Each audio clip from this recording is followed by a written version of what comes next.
فنکار کی بناتا ہے جو لائف میں دیا،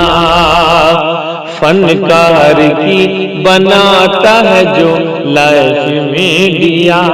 فنکار کی بناتا ہے جو لائف میں دیا۔ عمران بھائی کا ہے وہ بس کیف میں دیا، جی کیف میں دیا، کیف میں دیا، کیف میں دیا۔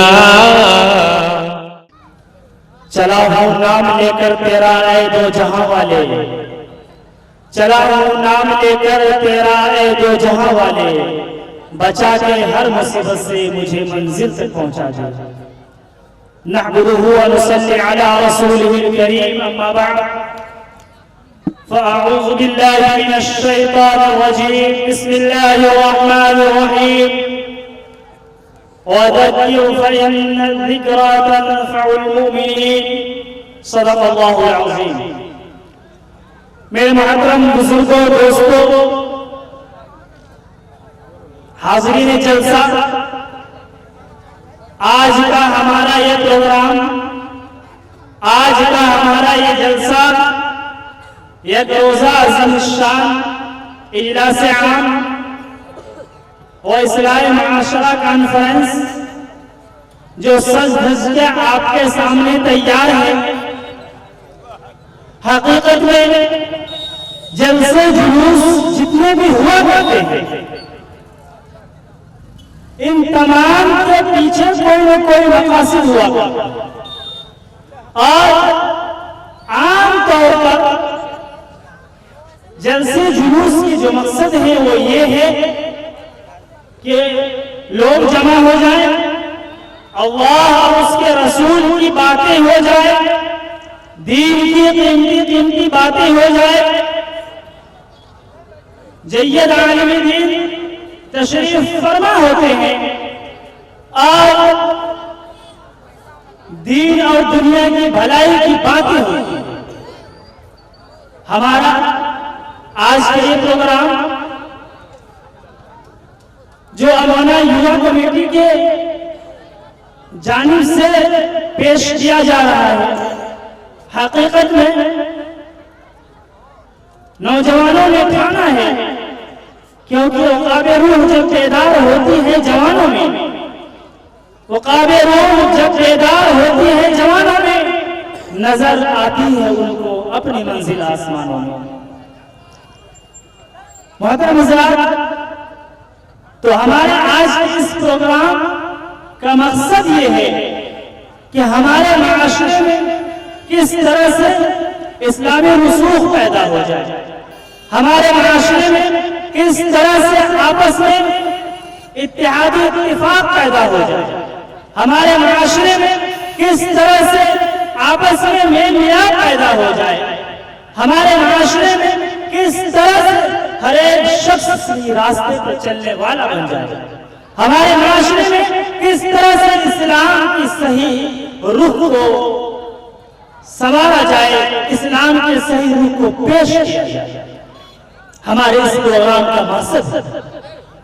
کہ ہمارے معاشرے سے کس طرح سے غیر رسمی چیزیں جو جڑ پکڑتی جا رہی ہے اس کو ہمارے معاشرے سے دور کیا جائے، ہمارے اس پروگرام کا مقصد ہے۔ میرے محترم، اللہ نے ہمیں موقع دیا ہے، جو ہمیں یہ زندگی ملی ہے یہ بہت ہی قیمتی ہے، اس کا ایک ایک منٹ ایک ایک سیکنڈ بہت ہی قیمتی ہے۔ چاہے کوئی شخص کہیں بھی گزارے،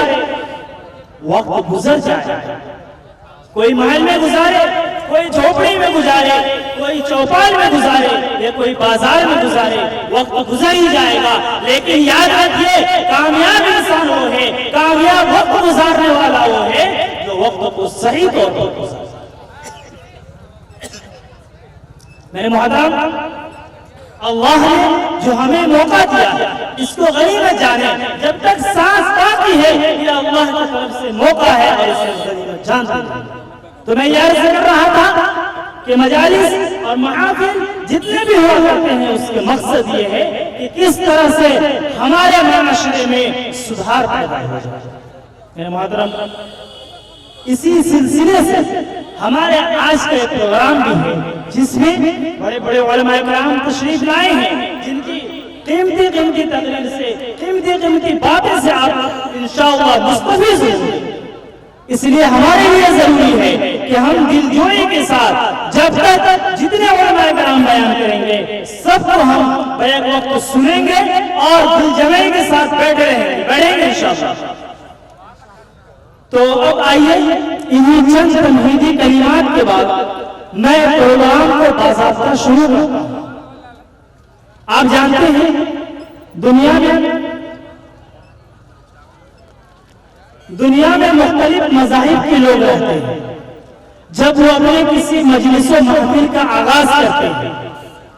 دنیا میں جتنے بھی مذہب اور جتنے بھی قوم کے لوگ ہیں، جتنے بھی مسلک کے ماننے والے ہیں، جب وہ اپنے کسی محفل و مجلس کا آغاز کرتے ہیں تو وہ اس چیز کی بھرپور سعی اور کوشش کرتے ہیں کہ جو چیز ان کے نزدیک سب سے متبرک ہو، جو چیز سب سے بابرکت ہو، وہ اس سے اپنے محفل و مجلس کا آغاز کرے۔ تو آپ جانتے ہیں اسلام اور مسلمان کے نزدیک جو چیز سب سے متبرک ہے، جو چیز سب سے بابرکت ہے، وہ قرآن کریم ہے، اور ہو بھی کیوں نہ کہ قرآن کریم ہی ایسی کتاب ہے جو 23 برس کی قلیل مدت میں وہ انقلاب برپا کیا کہ بڑے سے بڑے شعراء، بڑے سے بڑے سائنسداں حیران و ششدر رہ گئے کہ آخر یہ کیسا کلام ہے۔ ایسے کلام اللہ رب العزت کی طرف سے پیارے آقا احمد مصطفیٰ محمد مصطفیٰ صلی اللہ علیہ وسلم کی ذات پر نازل ہے۔ میرے محترم بزرگ دوستو، قرآن کریم کی تعریف کے لیے اتنا کہہ دینا کافی ہے کہ یہ اللہ کا کلام ہے، لائق تعظیم و حرمت اس لیے قرآن ہے، لائق تعظیم و حرمت اس لیے قرآن ہے۔ اس صحیفوں میں علیہ شان ہے، اس کے ایک ایک لفظ میں عرفان ہی عرفان ہے۔ تو آئیے اسی قرآن کریم سے میں بھی چاہتا ہوں کہ ہمارے آج اس محفل کا آغاز کیا جائے۔ تو آئیے میں قرآن کریم کی تلاوت کے لیے دعوت دوں گا اپنے ایک عزیز، میری مراد جس سے جناب حضرت حافظ مجیب صاحب سے میں گزارش کروں گا کہ آپ آئیں اور قرآن کریم کی تلاوت سے ہم سامعین کو مستفید فرمائیں کہ آغاز ہو محفل کا قرآن کی تلاوت سے، آغاز ہو محفل کا قرآن کی تلاوت سے، مسرور دل مومن ہو قرآن کی تلاوت سے۔ اعوذ باللہ من الشیطان الرجیم، بسم اللہ الرحمن الرحیم، لا يستوي أصحاب النار وأصحاب الجنة، أصحاب الجنة هم الفائزون،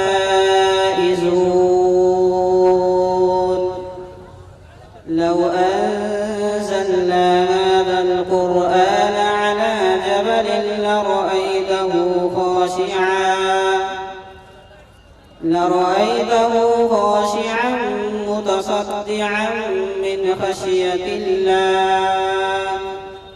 وتلك الأمثال نضربها للناس لعلهم يتفكرون. هو الله الذي لا إله إلا هو، عالم الغيب والشهادة، هو الرحمن الرحيم. هو الله الذي لا إله إلا هو، الملك القدوس السلام المؤمن المهيمن العزيز الجبار المتكبر، سبحان الله عما يشركون. هو الله الخالق البارئ المصور، له الأسماء الحسنى، يسبح له ما في السماوات والأرض، وهو العزيز الحكيم. صدق الله